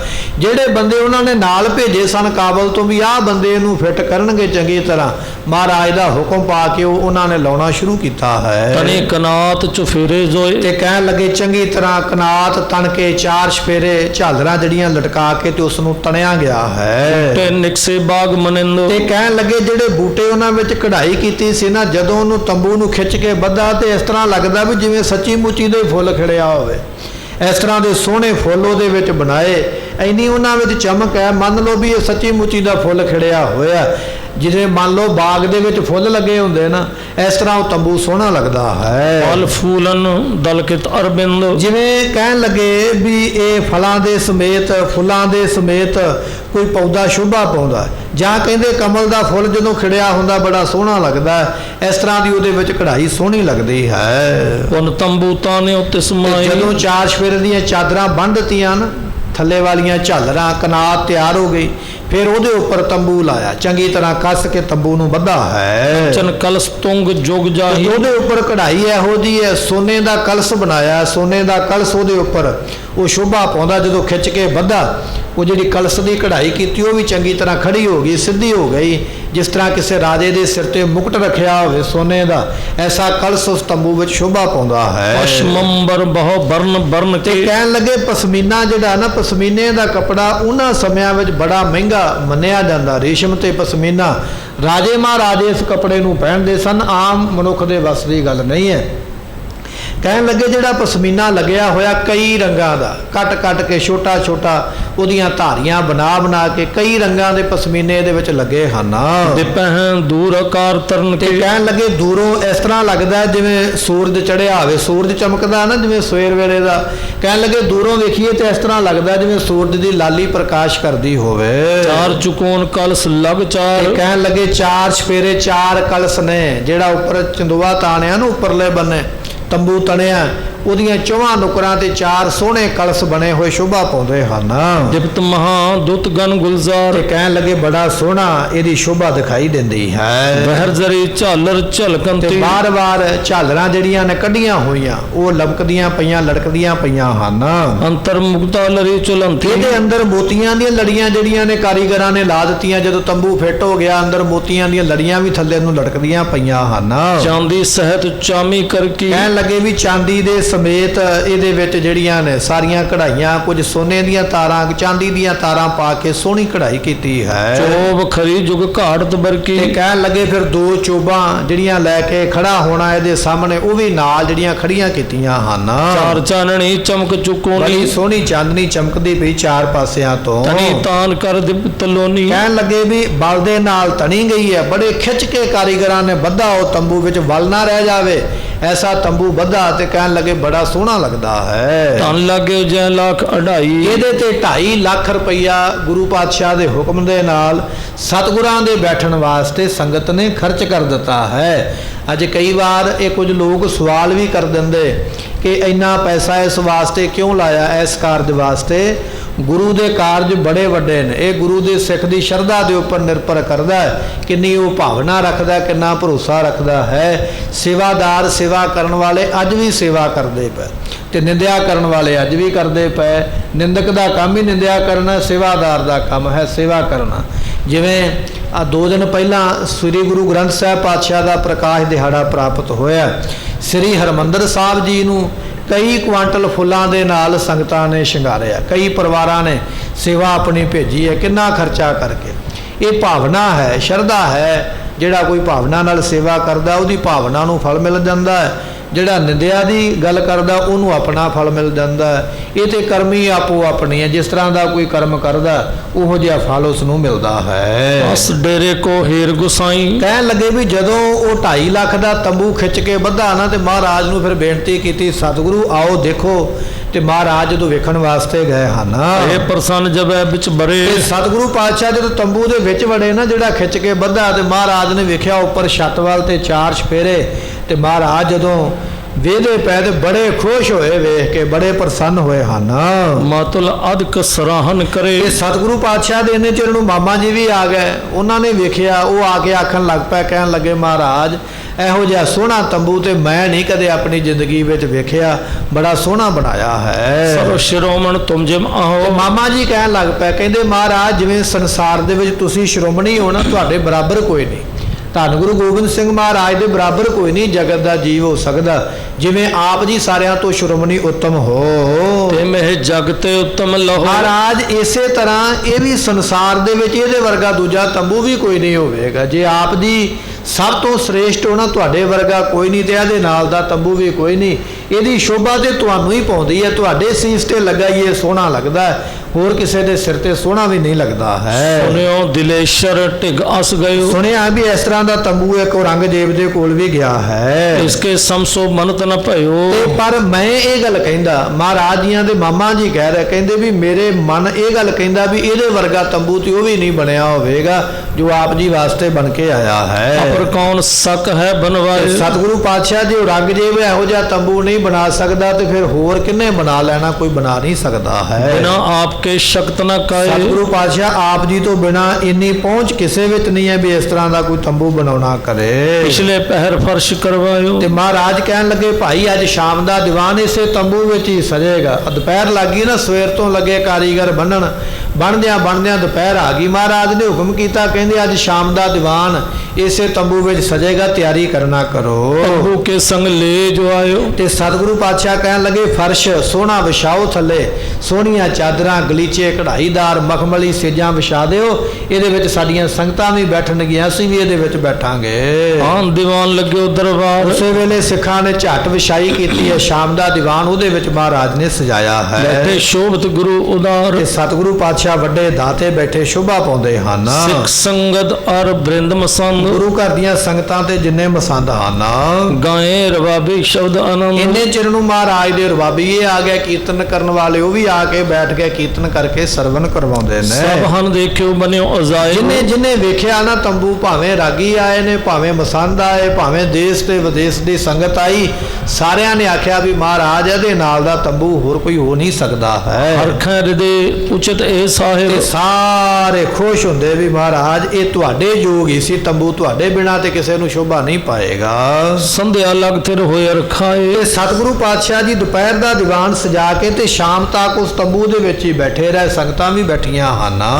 ਪਠ ਰਹਿ ਰਾਸ ਭੋਗ ਤਵ ਪਾਏ। ਉਸੇ ਤੰਬੂ ਦੇ ਵਿੱਚ ਸ਼ਾਮ ਦਾ ਦੀਵਾਨ ਸ੍ਰੀ ਰਹਿਰਾਸ ਸਾਹਿਬ ਜੀ ਦਾ ਪਾਠ ਗੁਰੂ ਕਿਆਂ ਸੰਗਤਾਂ ਵੱਲੋਂ, ਸਿੱਖਾਂ ਵੱਲੋਂ ਮਿਲ ਕੇ ਧੰਨ ਗੁਰੂ ਪਾਤਸ਼ਾਹ ਦੀ ਹਾਜ਼ਰੀ ਦੇ ਵਿੱਚ ਸਾਰੀ ਸੰਗਤ ਨੇ ਕੀਤਾ ਹੈ। ਸੁੰਦਰ ਸਦਨ ਬਿਰਾਜੇ ਜਾਏ। ਜਦੋਂ ਪਾਠ ਦਾ ਭੋਗ ਪਿਆ ਨਾ, ਫਿਰ ਅਰਦਾਸ ਹੋਈ ਤੇ ਮਹਾਰਾਜ ਫਿਰ ਆਪਣੇ ਘਰ ਗੁਰੂ ਕੇ ਮਹਿਲ ਸਥਾਨ ਬਣਿਆ ਹੋਇਆ ਅਨੰਦਪੁਰ ਸਾਹਿਬ ਅੱਜ ਵੀ, ਉੱਥੇ ਮਹਾਰਾਜ ਰਾਤ ਨੂੰ ਆਰਾਮ ਕਰਨ ਵਾਸਤੇ ਪਹੁੰਚੇ ਹਨ। ਖਾਨ ਪਾਨ ਕਰ ਨਿਸਾ ਬਤਾਏ। ਇੱਥੇ ਪ੍ਰਸ਼ਾਦਾ ਪਾਣੀ ਛਕ ਕੇ ਰਾਤ ਬਤੀਤ ਕੀਤੀ ਹੈ। ਸਭ ਥਲ ਬਿਦਤ ਭਇਓ ਸੋ ਡੇਰਾ। ਇਹ ਮਹਾਰਾਜ ਦਾ ਤੰਬੂ ਨਾ ਦੂਰ ਦੂਰ ਤੱਕ ਮਸ਼ਹੂਰ ਹੋ ਗਿਆ, ਇੰਨਾ ਮਸ਼ਹੂਰ ਹੋ ਗਿਆ ਵੀ ਪਹਾੜੀ ਰਾਜਿਆਂ ਦੀ ਨਿਗਾਹ ਵੀ ਇੱਥੇ ਪੈ ਗਈ। ਲਾਲਚ ਆ ਗਿਆ ਮਨ ਵਿੱਚ ਵੀ ਕਿਵੇਂ ਨਾ ਕਿਵੇਂ ਧੋਖਾ ਕਰਕੇ, ਚਲਾਕੀ ਕਰਕੇ, ਛਲ ਕਰਕੇ ਮਹਾਰਾਜ ਕੋਲੋਂ ਤੰਬੂ ਲਿਆ ਜਾਏ।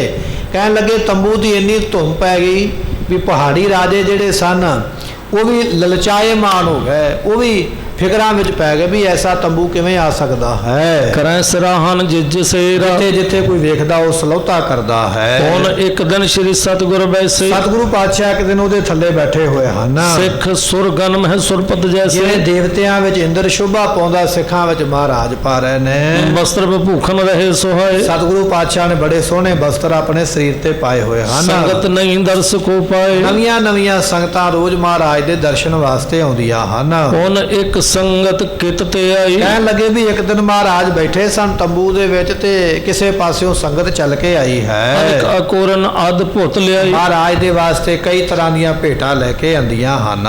ਇਸ ਮੈਂ ਖੱਤਰੀ ਸਿੱਖ ਚਲ ਆਇਓ। ਇਹਦੇ ਵਿੱਚ ਇੱਕ ਖੱਤਰੀ ਸਿੱਖ ਚੱਲ ਕੇ ਆਇਆ। ਜਿਹੜੀ ਸੰਗਤ ਆਈ ਨਾ ਅੱਜ ਦਰਸ਼ਨ ਕਰਨ ਵਾਸਤੇ, ਤੰਬੂ ਵਿੱਚ ਮਹਾਰਾਜ ਬੈਠੇ ਸ਼ੋਭਾ ਪਾਉਂਦੇ ਪਏ, ਇਹਨਾਂ ਸੰਗਤਾਂ ਵਿੱਚ ਇੱਕ ਖੱਤਰੀ ਜਾਤੀ ਦਾ ਸਿੱਖ ਮਹਾਰਾਜ ਦਾ ਚੱਲ ਕੇ ਆਇਆ ਹੈ। ਨਿਜ ਤਨੁਜਾ ਕੋ ਡੋਰਾ ਲਿਆਇਓ। ਇਹ ਆਪਣੀ ਪੁੱਤਰੀ ਦਾ ਕਹਿਣ ਲੱਗੇ ਵੀ ਡੋਰਾ ਹੀ ਲੈ ਕੇ ਆ ਗਿਆ, ਡੋਲਾ ਨਾਲ ਹੀ ਲੈ ਕੇ ਆਇਆ ਹੈ। ਗੋਤ ਹੁਤੋ ਕੁਮਰਾਵ ਅਸ਼ੇਰਾ। ਕਹਿਣ ਲੱਗੇ ਵੀ ਇਸ ਦੀ ਜਿਹੜੀ ਗੋਤਰ ਸੀ ਨਾ ਕੁਮਾਰ, ਇਹ ਜਿਹੜੀ ਗੋਤਰ ਗੋਤ, ਇਹ ਜਿਹੜਾ ਸਿੱਖ ਚੱਲ ਕੇ ਆਇਆ ਹੈ। ਆਨ ਆਨੰਦਪੁਰ ਕੀ ਨਸ ਡੇਰਾ। ਇਹਨੇ ਆਨੰਦਪੁਰ ਸਾਹਿਬ ਦੇ ਵਿੱਚ ਆ ਕੇ ਆਪਣਾ ਡੇਰਾ ਕੀਤਾ ਹੈ। ਸੁਧ ਸ਼੍ਰੀ ਗੁਜਰੀ ਨਿਕਟ ਪਠਾਈ। ਮਾਤਾ ਗੁਜਰੀ ਜੀਆਂ ਦੇ ਕੋਲ ਉਸ ਵੇਲੇ ਖਬਰ ਭੇਜੀ ਹੈ। ਅਪਰ ਨੁਖਾ ਡੋਰੇ ਮੈਂ ਪਾਈ। ਬੇਨਤੀ ਕੀਤੀ, ਕਹਿਣ ਲੱਗੇ ਮਾਤਾ ਗੁਜਰੀ ਜੀ ਕਿ ਮੈਂ ਆਪਣੀ ਸੁਪੁੱਤਰੀ ਦਾ ਰਿਸ਼ਤਾ ਆਪ ਜੀ ਦੇ ਪੁੱਤਰ ਧੰਨ ਗੁਰੂ ਗੋਬਿੰਦ ਸਿੰਘ ਮਹਾਰਾਜ ਨੂੰ ਕਰਨਾ ਚਾਹੁੰਦਾ ਹਾਂ। ਧੰਨ ਧੰਨ ਮਾਤਾ ਸੋ ਸੁੰਦਰ ਕੌਰ ਜੀ। ਸੋ ਕਹਿਣ ਲੱਗੇ ਉਹਨਾਂ ਦਾ ਇਹ ਜਿਹੜਾ ਡੋਲਾ ਹੈ ਨਾ, ਇਹ ਮਹਾਰਾਜ ਦੀ ਸ਼ਰਨ ਵਿੱਚ ਚੱਲ ਕੇ ਉਸ ਵੇਲੇ ਆਇਆ ਹੈ। ਮਨ ਮੈਂ ਮੁਦਤ ਵਧਾਈ ਲੈ ਤੋ। ਤੇ ਮਾਤਾ ਸਾਹਿਬ ਜੀ ਆਪ ਜੀ ਆਗਿਆ ਦਿਓ ਤੇ ਵਿਆਹ ਦੇ ਜਿਹੜੇ ਕਾਰਜ ਨੇ ਉਹਨਾਂ ਨੂੰ ਕਰਨਾ ਕਰੀਏ। ਬਸਮ ਦਰਬ ਜਾਚ ਕੋਹੇ ਤੋ। ਉਸ ਵੇਲੇ ਜਿਹੜੇ ਮੰਗਣ ਵਾਲੇ ਆ ਗਏ ਮੰਗਤੇ, ਉਹਨਾਂ ਨੂੰ ਕਈ ਤਰ੍ਹਾਂ ਦਾ ਧਨ ਵੰਡਿਆ ਹੈ। ਦਰਸ਼ਨ ਦੇਤ ਹੇਤ ਗੁਰ ਆਏ। ਇਹ ਸਤਿਗੁਰੂ ਪਾਤਸ਼ਾਹ ਮਹਾਰਾਜ ਜੀਆਂ ਦੇ ਦਰਸ਼ਨ ਕਰਨ ਵਾਸਤੇ ਆਏ ਹਾਂ। ਬੈਠ ਸਭਾ ਦਰਬਾਰ ਲਗਾਏ। ਇਹ ਸਤਿਗੁਰਾਂ ਦਾ ਸੋਹਣਾ ਦਰਬਾਰ ਉਸ ਵੇਲੇ ਸਜਿਆ ਹੈ। ਸਭ ਸੰਗਤ ਮੈਂ ਸੁਧ ਪਹੁੰਚਾਈ। ਇਹ ਸਾਰੀ ਸੰਗਤ ਵਿੱਚ ਖਬਰ ਫੈਲ ਗਈ। ਜਿਹੜਾ ਵੀ ਆਇਆ ਸਭ ਨੂੰ ਪਤਾ ਲੱਗ ਗਿਆ ਵੀ ਇਹ ਸਿੱਖ ਮਹਾਰਾਜ ਦੇ ਘਰ ਦੇ ਨਾਲ ਰਿਸ਼ਤਾ ਜੋੜਨਾ ਚਾਹੁੰਦਾ ਹੈ। ਲਿਓ ਦਰਸ਼ਨ ਪਹੁੰਚੋ ਸਮੁਦਾਈ। ਤੇ ਉਸ ਵੇਲੇ ਸੰਗਤਾਂ ਵੀ ਆ ਕੇ ਮਾਤਾ ਜੀ ਨੂੰ ਆਖਦੀਆਂ ਵੀ ਆਪ ਜੀ ਸੰਗਤ ਨੂੰ ਦਰਸ਼ਨ ਦੇਵੋ। ਸੁਨ ਸੁਨ ਸੁਧ ਕੋ ਸਭ ਉਤਲਾਏ। ਸਾਰੇ ਮਹਾਰਾਜ ਦੀ ਖਬਰ ਸੁਣ ਕੇ ਬੜੀ ਖੁਸ਼ੀ ਨਾਲ ਆਏ ਹਨ। ਲਏ ਅਕੋਰਨ ਕੋ ਚਲੇ ਆਏ। ਸਾਰੇ ਆਪੋ ਆਪਣੀ ਭੇਟਾ ਲੈ ਕੇ ਆਏ ਨੇ। ਅਰਪਣ ਕਰੇ ਬੰਦਨਾ ਠਾਨੈ। ਸਤਿਗੁਰਾਂ ਨੂੰ ਭੇਟ ਕਰਦੇ ਤੇ ਮੱਥਾ ਟੇਕਦੇ ਹਨ। ਹਿਰਦੇ ਕਾਮਨਾ ਬਦਨ ਬਖਾਨੈ। ਜਿਹਦੀ ਜੋ ਕਾਮਨਾ ਹੁੰਦੀ ਉਹ ਪੂਰੀ ਹੁੰਦੀ ਹੈ। ਇੱਕ ਪਿਖ ਪ੍ਰੇਮੀ ਪੁਰਵਨ ਕਰੈ। ਤੇ ਸਤਿਗੁਰੂ ਪਾਤਸ਼ਾਹ ਪ੍ਰੇਮ ਵੇਖ ਕੇ ਸਾਰਿਆਂ ਦੀਆਂ ਭਾਵਨਾਵਾਂ ਪੂਰੀਆਂ ਕਰਦੇ। ਕਰੁਣਾ ਦ੍ਰਿਸ਼ਟ ਸਭਨ ਪਰ ਧਰੈ। ਮਹਾਰਾਜ ਜੀ ਕਿਰਪਾ ਦ੍ਰਿਸ਼ਟੀ ਨਾਲ ਦੇਖ ਕੇ ਸਾਰਿਆਂ ਦੀ ਕਿਰਪਾ ਕਰਦੇ ਹਨ। ਹਾਥ ਜੋੜ ਖੱਤਰੀ ਸਿੱਖ ਆਇਓ। ਇੰਨੇ ਚਿਰ ਨੂੰ ਇਹ ਖੱਤਰੀ ਸਿੱਖ ਵੀ ਮਹਾਰਾਜ ਦੇ ਕੋਲ ਆਇਆ ਹੈ। ਮੈਂ ਤਨੁਜਾ ਦਾਸੀ ਹਿਤ ਲਿਆਇਓ। ਕਹਿਣ ਲੱਗਾ ਮਹਾਰਾਜ ਮੈਂ ਆਪ ਜੀ ਦੇ ਘਰ ਦਾ ਦਾਸ ਤੇ ਆਪਣੀ ਪੁੱਤਰੀ ਦਾ ਰਿਸ਼ਤਾ ਤੁਹਾਡੇ ਵਾਸਤੇ ਲੈ ਕੇ ਆਇਆ ਹਾਂ। ਬਨੈ ਸਨਾਥਾ ਤੁਮ ਤੇ ਸੋਏ। ਸਤਿਗੁਰੂ ਪਾਤਸ਼ਾਹ ਜੀ ਤੁਸੀਂ ਆਗਿਆ ਦੇ ਦੇਵੋ, ਇਹਦੇ ਨਾਲ ਰਿਸ਼ਤਾ ਤੁਸੀਂ ਬਣਾ ਲਵੋ ਤੇ ਮਹਾਰਾਜ ਮੈਂ ਸਫਲਾ ਹੋ ਜਾਵਾਂਗਾ। ਇਹ ਸ਼ਰਧਾ ਪੂਰਨ ਮਮ ਹੋਏ। ਇਹ ਮੇਰੇ ਮਨ ਦੀ ਸ਼ਰਧਾ ਤੇ ਆਪ ਜੀ ਪੂਰੀ ਕਰੋ। ਸੁਨ ਕਰ ਸ਼੍ਰੀ ਮੁਖ ਤੇ ਫਰਮਾਇਓ। ਸਤਿਗੁਰੂ ਪਾਤਸ਼ਾਹ ਉਸ ਵੇਲੇ ਸੁਣ ਕੇ ਕਹਿਣ ਲੱਗੇ ਹਨ। ਅੰਤఃਪੁਰ ਡੋਰਾ ਪਹੁੰਚਾਇਓ। ਕਹਿਣ ਲੱਗੇ ਭਾਈ ਇਹ ਆਗਿਆ ਤੇ ਸਾਡੀ ਮਾਤਾ ਜੀ ਦੇ ਸਕਦੇ, ਉਹਨਾਂ ਨਾਲ ਗੱਲਬਾਤ ਕਰੋ, ਜਿਵੇਂ ਹੁਕਮ ਕਰਨਗੇ ਅਸੀਂ ਉਸ ਹੁਕਮ ਦੇ ਵਿੱਚ ਤਿਆਰ ਹਾਂ। ਜੇ ਦਰਸ਼ਨ ਸੰਗਤ ਕੋ ਸਾਰੀ। ਇਸ ਤਰ੍ਹਾਂ ਮਹਾਰਾਜ ਕਹਿ ਕੇ ਤੇ ਸੰਗਤ ਨੂੰ ਦਰਸ਼ਨ ਦੇ ਕੇ ਗਮਰੇ ਸਤਿਗੁਰ ਸਦਨ ਮਝਾਰੀ। ਸਤਿਗੁਰੂ ਪਾਤਸ਼ਾਹ ਜੀ ਆਪਣੇ ਘਰੇ ਚਲੇ ਗਏ। ਉਸ ਵੇਲੇ ਜਦੋਂ ਮਾਤਾ ਜੀ ਨੂੰ ਜਾ ਕੇ ਮਿਲੇ ਹਨ, ਸ਼੍ਰੀ ਗੁਜਰੀ ਸਾਹਾ ਸੁਧਵਾਏ। ਉਸ ਵੇਲੇ ਮਾਤਾ ਗੁਜਰੀ ਜੀਆਂ ਨੇ ਸਤਿਗੁਰਾਂ ਦੇ ਨਾਲ ਫਿਰ ਗੱਲ ਕੀਤੀ। ਪਾਤਸ਼ਾਹ ਜੀ ਇਸ ਤਰ੍ਹਾਂ ਸਿੱਖ ਇੱਕ ਬੇਨਤੀ ਕਰਦਾ ਹੈ। ਉਤਸਵ ਵਿਆਹ ਬਿਲੰਦ ਮਨਾਏ। ਤੇ ਸਤਿਗੁਰੂ ਪਾਤਸ਼ਾਹ ਕਹਿਣ ਲੱਗੇ ਮਾਤਾ ਜੀ ਜਿਵੇਂ ਤੁਹਾਨੂੰ ਚੰਗਾ ਲੱਗਦਾ ਉਸੇ ਤਰ੍ਹਾਂ ਕਰਨਾ ਕਰੋ। ਸਤਿਗੁਰ ਕੋ ਫੇਰੈ ਫਰਵਾਏ। ਤੇ ਉਸ ਵੇਲੇ ਸਤਿਗੁਰੂ ਦੀ ਆਗਿਆ ਜਾਣ ਕੇ ਫਿਰ ਮਹਾਰਾਜ ਜੀਆਂ ਦਾ ਇਹ ਜਿਹੜਾ ਦੂਸਰਾ ਵਿਆਹ ਹੈ ਨਾ ਮਾਤਾ ਸੁੰਦਰੀ ਜੀ ਦੇ ਨਾਲ, ਕਹਿਣ ਲੱਗੇ ਅਨੰਦਪੁਰ ਸਾਹਿਬ ਦੇ ਵਿੱਚ ਹੀ ਫਿਰ ਹੋਇਆ ਹੈ। ਪੁਰ ਆਨੰਦ ਮਹਿ ਆਨੰਦ ਵਧਾਏ। ਅਨੰਦਪੁਰ ਦੇ ਵਿੱਚ ਬੜੀਆਂ ਵਧਾਈਆਂ ਹੋ ਰਹੀਆਂ ਹਨ। ਜਥਾ ਜੋਗ ਕੁਲ ਰੀਤ ਕਰਾਈ। ਜਥਾ ਜੋਗ ਰੀਤੀ ਮਰਿਆਦਾ ਸ਼ਗਨ ਜਿਹੜੇ ਸੰਸਾਰੇ ਮਨਾਏ ਗਏ। ਧਨ ਖਰਚੇ ਬਹੁਤ ਜੀ ਵਧਾਈ। ਇਸ ਤਰ੍ਹਾਂ ਧਨ ਖਰਚਿਆ ਤੇ ਕਹਿਣ ਲੱਗੇ ਬੜੀਆਂ ਵਧਾਈਆਂ ਹੋਈਆਂ ਹਨ। ਦੁਤੀ ਵਿਆਹ ਕਲਗੀ ਤਰਕੇਰਾ। ਇਹ ਮਹਾਰਾਜ ਦਾ ਦੂਜਾ ਵਿਆਹ ਹੋਇਆ ਭਾਈ। ਦੋ ਵਿਆਹ ਮਹਾਰਾਜ ਜੀਆਂ ਦੇ ਪਹਿਲਾਂ ਆਪਾਂ ਸਰਵਣ ਕੀਤਾ ਸੀ। ਮਾਤਾ ਜੀਤੋ ਜੀਆਂ ਦੇ ਨਾਲ ਵਿਆਹ ਗੁਰੂ ਕੇ ਲਾਹੌਰ ਵਿਖੇ ਹੋਇਆ। ਇਹ ਦੂਜਾ ਵਿਆਹ ਮਹਾਰਾਜ ਜੀਆਂ ਦਾ ਮਾਤਾ ਸੁੰਦਰੀ ਜੀ ਦੇ ਨਾਲ ਇਹ ਅਨੰਦਪੁਰ ਸਾਹਿਬ ਦੇ ਵਿੱਚ ਹੀ ਹੋਇਆ ਹੈ। ਸੰਗ ਸੁੰਦਰੀ ਭਾਗ ਭਲੇਰਾ। ਕਹਿਣ ਲੱਗੇ ਮਾਤਾ ਸੁੰਦਰੀ ਜੀਆਂ ਦੇ ਵੱਡੇ ਭਾਗ ਨੇ, ਚੰਗੇ ਕਰਮ ਨੇ, ਕੋਈ ਬਹੁਤਾ ਹੀ ਵੱਡਾ ਕੀਤਾ ਹੋਇਆ ਜਪ ਤਪ ਹੈ, ਜਿਹਦੇ ਕਰਕੇ ਐਸਾ ਇਹਨਾਂ ਨੂੰ ਪਤੀ ਜਿਹੜਾ ਗੁਰੂ ਜਿਹੜਾ ਪਤੀ ਦੇ ਰੂਪ ਵਿੱਚ ਪ੍ਰਾਪਤ ਹੋਇਆ ਹੈ। ਜਿਸ ਕੀ ਹੋਈ ਬੈਸ ਵਿਸਾਲਾ। ਤੇ ਕਹਿਣ ਲੱਗੇ ਇਹਨਾਂ ਦੀ ਬੜੀ ਲੰਮੀ ਉਮਰ ਆ। ਮਾਤਾ ਸੁੰਦਰੀ ਜੀ ਸਭ ਤੋਂ ਲੰਮੀ ਉਮਰ ਦੇ